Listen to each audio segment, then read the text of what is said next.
어쨌든 보험회사와 법적 의학적 분쟁이 당연히 있었죠. 그쵸. 이제 분쟁을 했지만 저희가 잘 준비를 했기 때문에. 네.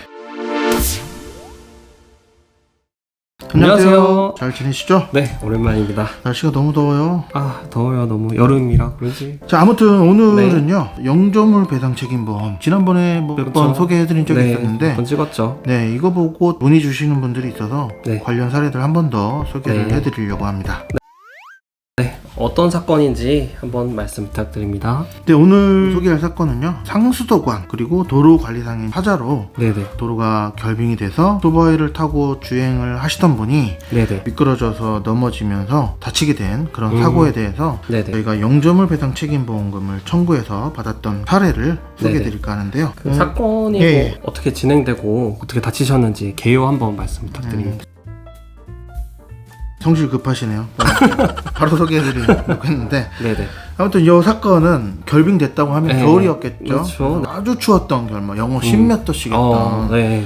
물을 뿌리면 바로 약간 슬러시처럼 얼어버릴 정도로 그런 추운 어느 겨울이었는데, 네. 아침 8시경에 오토바이로 출근을 하시던 중이었어요. 네. 겨울에 아침 8시면은 어둡죠. 네, 아직 해도 안 떠 있고. 어둡고, 그래서 이분 이제 일방 통행인 도로를 주행하시던 중이었는데, 도로에 상수도관이 묻어져 있었는데 그게 파손이 된 거예요. 네네. 그래서 도로가 결빙이 돼서 그냥 평소처럼 지나가던 길이었는데 네네. 결국은 이제 미끄러져서 넘어지면서 사고가 났던 건데요. 겨울에 흔하게 이제 상수도관이 파손이 되는데 하필 또 도로가 얼어가지고 그렇죠. 큰 사고가 날 뻔했던 획질한 사고들. 맞아요. 특히 겨울철에 이런 사고들이 많이 있는 것 같아요. 네. 이 사고로 인해서 오토바이가 파손된 건 또 물론이고, 네네. 피해자분은 쇄골, 견봉단이 골절되는 큰 부상까지 입게 되셔서 네. 이후에 금속 고정술이라는 큰 수술까지 하면서 네네. 한 달 정도 입원을 하셨던 것 같아요. 네. 일용직으로 근무하시던 분이었는데 하루 벌어서 하루 먹어야 되는데 그렇죠.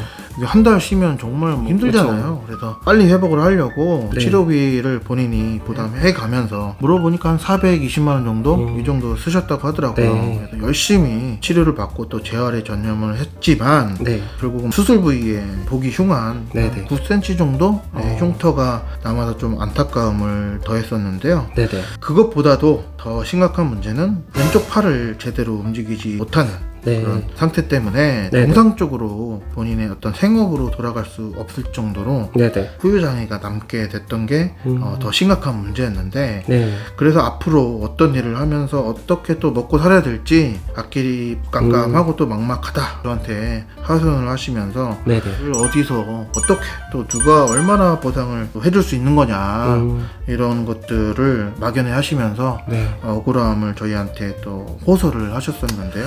네. 그래도 뭐 저희가 누굽니까? 출동해야죠. 네. 그 억울함을 풀어드리고자 저희 더드림 TV가 사건을 맡아서 직접 진행을 하게 됐었던 사건이었습니다. 네. 진행하려면 좀 막연했을 것 같은데 진행은 어떤 절차로 진행이 됐을까요? 일단 예전에도 설명드렸지만 가장 네. 먼저 이제 피해자분하고 함께 사고 지역의 현장 조사를 실시하고 또 증거 수집이 중요하니까 그쵸. 증거하고 자료 등을 수집을 했고요. 이후에 이제 관할 도로를 담당하던 구청이 있는 걸 이제 확인을 했고, 네네. 그 구청에 사고 접수를 해서 보험회사에 영조물 배당 책임보험이 접수되도록 이렇게 해서 원만히 접수하고 또 진행이 잘 됐고요. 네네. 그 이후엔 피해자분이 충분한 치료를 받으시는 게 더 중요하니까 그쵸. 네네. 충분한 치료를 받으시도록 하고, 네. 보통 한 6개월 정도 경과하면 그쵸. 증상 고정으로 후유장애 진단서 발급이 되니까, 네. 그래서 후유장애 진단서 등의 어떤 의학적 근거를 마련을 하고 과실 판단을 또 해야 되잖아요. 그쵸. 본인 과실이 없다라고 얘기할 수는 있겠지만 네. 관련 사례, 판례 등을 찾아보면 그렇진 않거든요. 네. 그래서 법적 검토를 통해서 최종 청구할 손해배상금을 확정해서 네. 보험회사에 의견서 등 서류를 접수를 했는데요. 네. 이후 어떻게 됐을까요? 얼마나 어떻게 받았을까요? 그쵸. 너무 막연한가?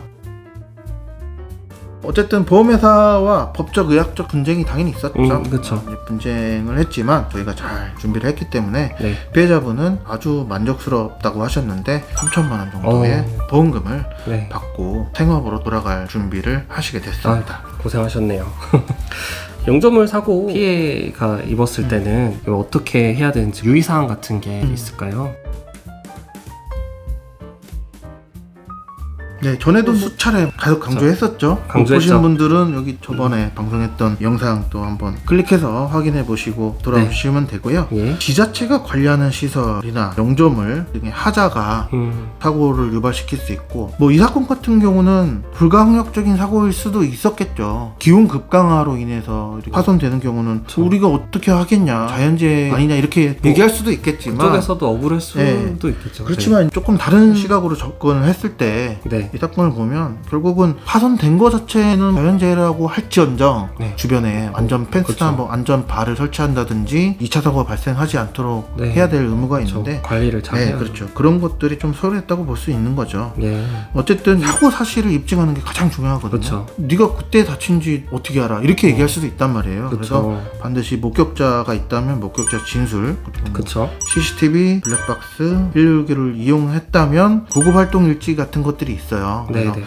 119 신고 내역, 전화나 카카오톡이나 문자 메시지를 주고받은 거, 뭐 증거로 수집할 수 있는 것들을 모조리 다 수집하는 게 가장 최우선이라고 할 수 있고요. 네, 맞습니다. 이후에 이제 관할 지자체가 어딘지 확인한 다음에 관할 지자체에 보험 접수를 하도록 네. 그 접수 절차를 밟는 게 가장 중요하다라고 네, 말씀드릴 맞습니다. 수가 있겠습니다. 또한 이제 자신에게 발생된 손해가 얼마인지를 알아야 그렇죠. 적정 보험금을 청구해서 또 받을 수가 있잖아요. 그렇죠. 근데 저희 같은 손해사정사나 변호사 등 뭐 전문가들은 적정 손해배상금이 얼마인지 금방 알 수가 있겠지만, 그렇죠. 네. 그렇지 않은 일반인의 경우에는 사실 너무 힘들어요. 하물며 사람이 신체가 다쳤을 때 이걸로 견적을 낸다라는 의미하고 같은 건데 손해배상금을 산정한다는 게 매우 어려운 일이죠. 맞아요. 네, 그렇기 때문에 이럴 때 믿을 만한 전문가를 네, 믿을 만한. 선임하시는 게 필요하다. 맞습니다. 네. 일단 여기까지 영조물 배상 책임보험, 네. 한 여름에 한 겨울에 있었던 사고를 얘기하는 게 맞나 싶기도 하지만, 그렇죠. 네. 그러면 겨울에 이제 여름에 있었던 일 네, 좀 말씀드리면 시원하시라고 핑계가 닥치 네. 못했어요. 네, 아무튼 뭐 오늘 네. 전해드릴 내용은 여기까지고요. 다음에는 좀 더 유익한 정보로 가지고 여러분들을 찾아뵙겠습니다. 찾아뵙겠습니다. 들어가세요. 감사합니다. 네, 감사합니다.